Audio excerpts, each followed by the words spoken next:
Well, for the most part, it wasn't far off. Okay. I mean, everything was pretty much there. The biggest thing I noticed that technically, that if I were just listening to it and weren't watching you or anything, and didn't know anything about it, just listening, I said, well, you know, so the notes, there's a little bit of a glitch or space or inconsistency going from the 1 chord to the 4, 4 to the 5, 5 to the 1. Okay. You know, because it's important that you maintain consistency. Okay. So that going from the 1 chord to the 4 chord shouldn't sound any different than just staying on the 1 chord. Okay. The only thing difference is the pitch changes. There's no durational thing. There's not like this little gap or space that you hear. Right. And this affects the groove, you know, in the field, because groove loves consistency. So anything that's inconsistent, so if I have this going along like 1 and 2 and 3 and 4 and 1 and 2 and 3 and 4 and 1 and 2 and 3 and 4 and 1 and 3 and 4 1 and that break, that inconsistency throws it off. Okay. All right.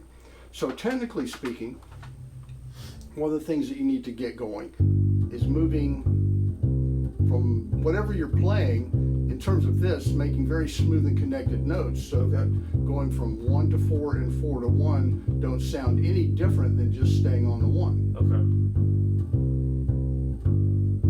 That there's not space, and you want to get rid of that space. Right. Going from 1 to 5. Now 1 to 5 is easier because you don't have to actually lift the finger quickly and put it on the next string. Right. So what I want to do is just have that finger ready, just lay that 4th finger down. Okay. Now you probably heard people say 1 finger per fret. Mm-mm. You haven't? Good. Well, you're going to. Okay. Forget it. It just, you know, play comfortably. There's Okay. no reason not to use 1 and 4 here. Okay. Now some people say you should have this type of spacing. Yeah. Right, hold your hand like that for 5 minutes and tell me what it feels like. You know, I mean. Yeah, probably super uncomfortable. Yeah, right. And one thing's about, you know, being bass player or any rhythm section player is that you got to play the whole tune. Right. Guitar player, you know, can stop, take a break. You know, sax players stop while, you know, guitar players soloing, you know. So, but the bass player and drummer, man, they got to hit all the way through. Yeah. So you got to think like an athlete in terms of pacing yourself physically, so that halfway through the song, your hand's not killing you.